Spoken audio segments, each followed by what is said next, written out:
तो देखिए, Iran America के बीच शांति समझौता हो गया। डोनाल्ड ट्रंप युद्ध से भागने के लिए इस तरह से बेताब थे कि उन्होंने ईरान को 300 अरब डॉलर का पुनः निर्माण पैकेज देने का वादा तक कर लिया। नमस्कार, मैं हूं नीलू। तो शुक्रवार को होने वाले समझौते पर दस्तखत के कार्यक्रम से पहले ईरान की अर्ध सरकारी समाचार एजेंसी मेहर ने वॉशिंगटन और तेहरान के बीच 14 सूत्रीय सहमति पत्र का मसौदा प्रकाशित कर दिया है। और आज बात इसी पर होगी।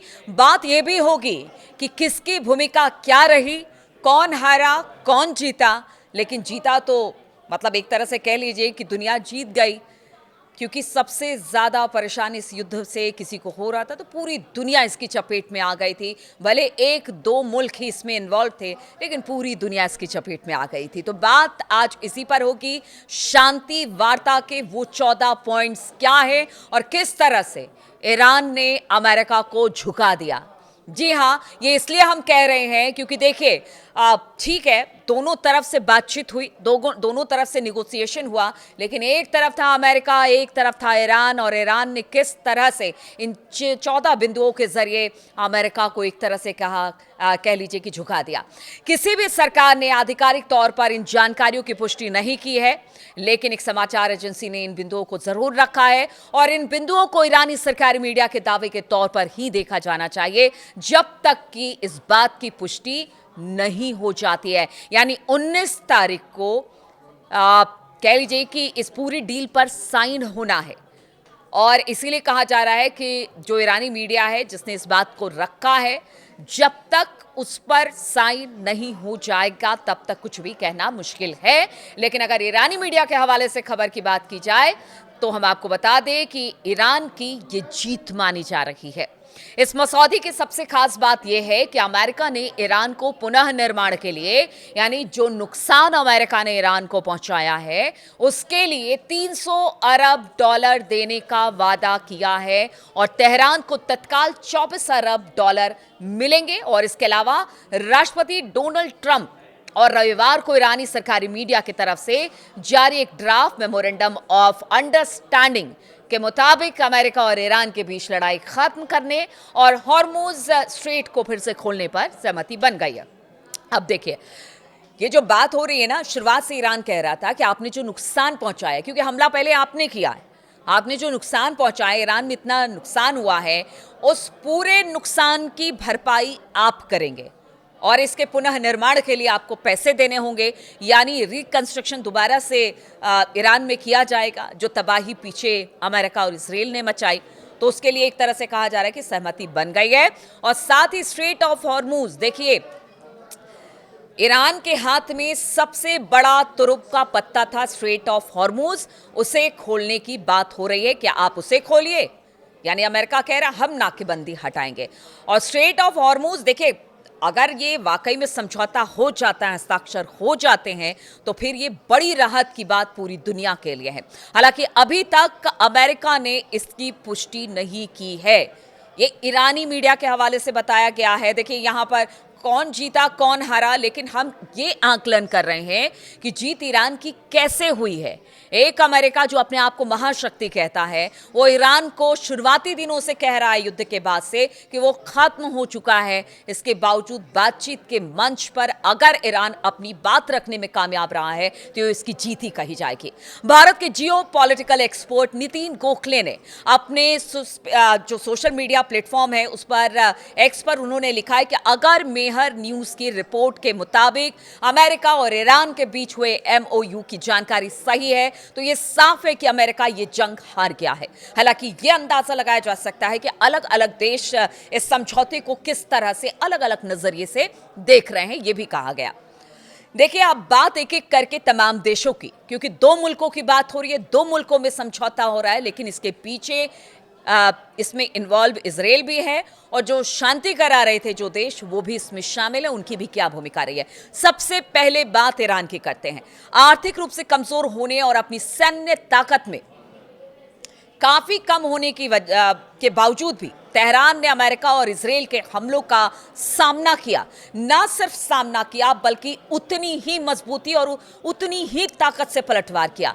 ईरान अमेरिका के सामने झुका नहीं, जो उसकी जीत मानी जाएगी। मैं इसलिए बार बार कह रही हूं, डील हुई है, दोनों मुल्कों की तरफ से डील हुई है। कौन हारा कौन जीता हम इसमें नहीं जाएंगे, लेकिन हमें ये बात भी जानना जरूरी है कि ईरान की जीत आखिर हुई कैसे।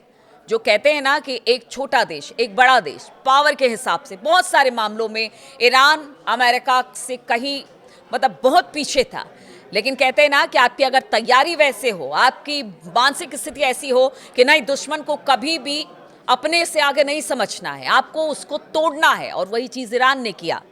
अब बताया जा रहा है कि इसीलिए ईरान की जीत है। उसे मुआवजा भी मिला है और उसकी फ्रीज की हुई संपत्ति भी अमेरिका जारी करने पर मजबूर हुआ है। लेबनान में हिजबुल्लाह की पकड़ भी मजबूत बनेगी।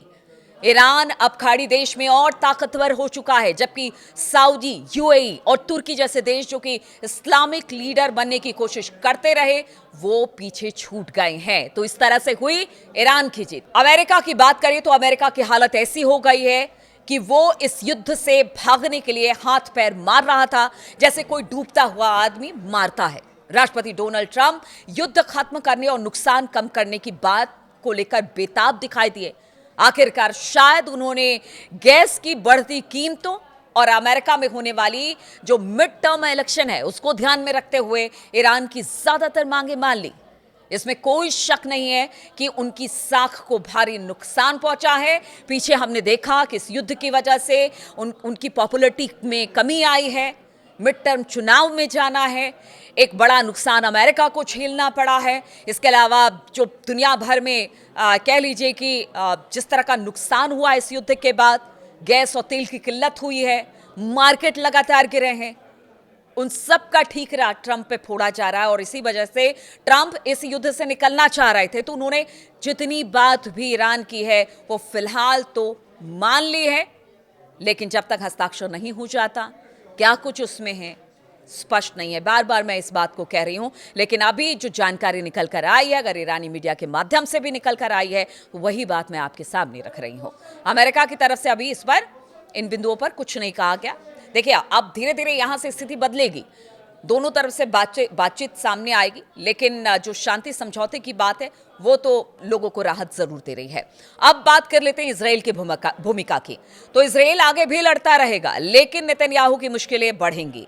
ईरान अब ये संदेश देगा कि वो इजराइल पर भारी पड़ गया है, और वर्षों से इजराइल ने जो अपनी विजेता वाली छवि बनाए रखी थी वो कमजोर हो चुकी है। इजराइल के हाथ कुछ भी नहीं आया सिवाय इस आश्वासन के कि ईरान परमाणु बम नहीं बनाएगा, यानी वो लेबनान पर हमला नहीं कर सकता। जिस तरह से उसके हमले की नीति है उसको छोड़ना होगा, हर एक मोर्चे पर आपको युद्ध बंद करना पड़ेगा।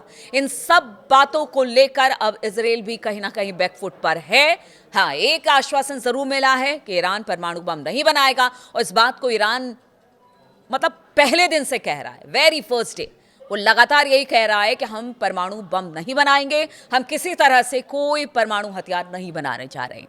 अब बात कर लेते हैं पाकिस्तान की। तो देखिए, जिस तरह से दोनों के बीच में मध्यस्थता पाकिस्तान ने की, पाकिस्तान अंत में अमेरिका और ईरान के बीच शांति समझौता करवाने में नाकाम रहा।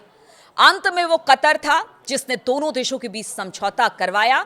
तो जो उछल रहे थे ना मुनीर और ये सारे लोग, वो उनके बस की ये बात नहीं थी।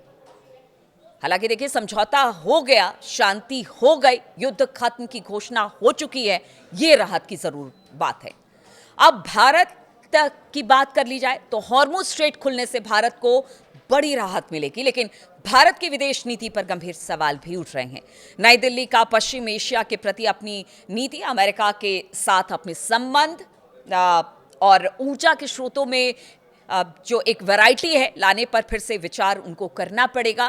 क्योंकि देखिए, अगर आगे आने वाले दिनों में ये जो पूरा स्ट्रेट ऑफ हॉर्मुज है या फिर कुछ और रास्ते हैं जो खाड़ी देशों से तेल और गैस की ढुलाई करके, मतलब वहाँ से भेजा जाता है तेल और गैस को भारत की तरफ, और बहुत ज़्यादा डिपेंडेंसी है भारत की, उसके विकल्प के तौर पर कुछ और देशों को देखना पड़ेगा। तो ऐसे में भारत को भी अब स्ट्रेटेजी बनानी होगी। हालांकि राहत की खबर यह है कि अगर हॉर्मुज खुलता है तो भारत के लिए भी जो पेट्रोल और गैस की किल्लत हो रही थी वो खत्म हो जाएगी। हालांकि देखिए, हॉर्मुज के बारे में कहा जा रहा है कि अभी इसमें वक्त लगेगा, क्योंकि देखिए इससे पहले भी ऐसा हो चुका है जब जो इराक है उसमें युद्ध हुआ था तो 2 साल लगे थे उस रास्ते को भी खोलने में। कहा जा रहा है कि हॉर्मुज़ को भी खोलने में वक्त लगेगा क्योंकि वहाँ पर बारूदी सुरंगें बिछी हुई हैं।